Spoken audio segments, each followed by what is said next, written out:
اب تو جناب یہ تو ابھی یہ سنگلز تھے، اب چھکے مار رہے ہیں جناب یوسف علیہ السلام، یا صاحب السجن، اے میرے قید خانے کے ساتھیوں. دیکھیں اس کے اندر بھی کتنی عاجزی چھپی ہوئی ہے. یہ نہیں کہا کہ اے میرے فالوورز، اے میرے اسٹوڈنٹس، اے میرے قید کے ساتھیوں، میں بھی تمہاری طرح ہی ہوں، مرتبے میں نہیں. لیکن انبیاء کرام اسی سپیشی میں آتے ہیں جن کے لیے ان کو بھیجا جاتا ہے. سورہ بنی اسرائیل میں ہے کہ اگر زمین پر فرشتے آباد ہوتے تو ہم فرشتوں میں سے پیغمبر بناتے ہیں.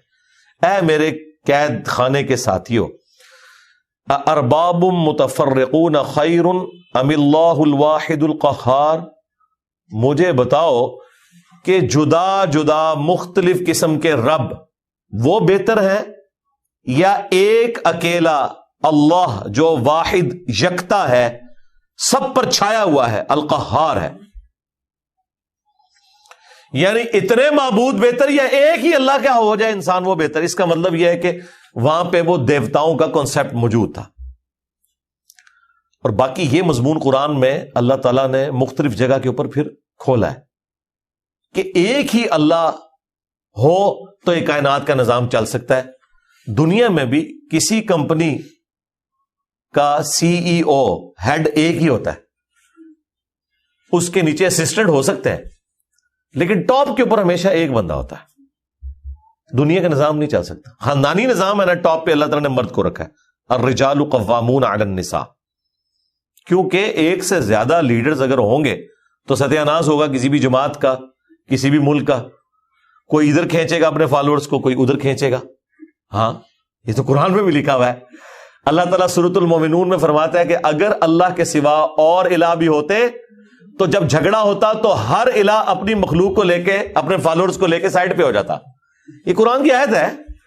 ہاں پھر سورہ بنی اسرائیل میں آیا کہ اگر اللہ کے سوا اور الہ بھی ہوتے تو ضرور وہ عرش کا راستہ تلاش کرتے تاکہ عرش پہ قبضہ کر کے وہ بڑے خدا بن جائے.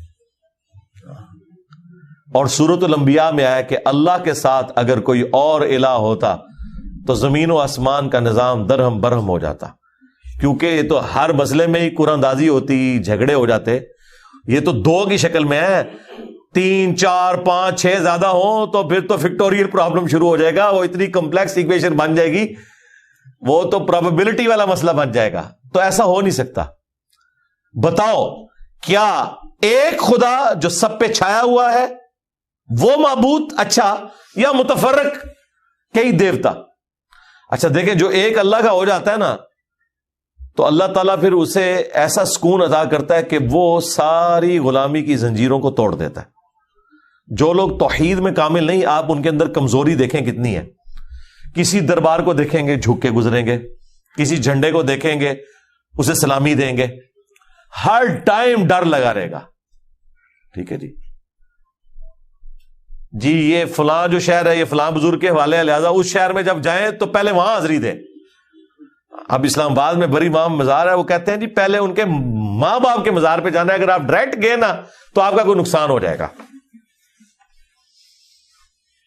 اسی طریقے سے سلطان بہو کے مزار وہ کہتے ہیں پہلے مائی باپ کے مزار کے اوپر جانا ہے.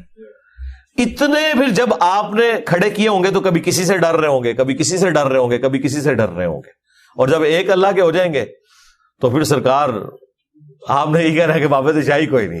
سیدھی سی بات ہے، ایک اللہ کے ماننے والے، ایک پیغمبر کے ماننے والے بن جائیں.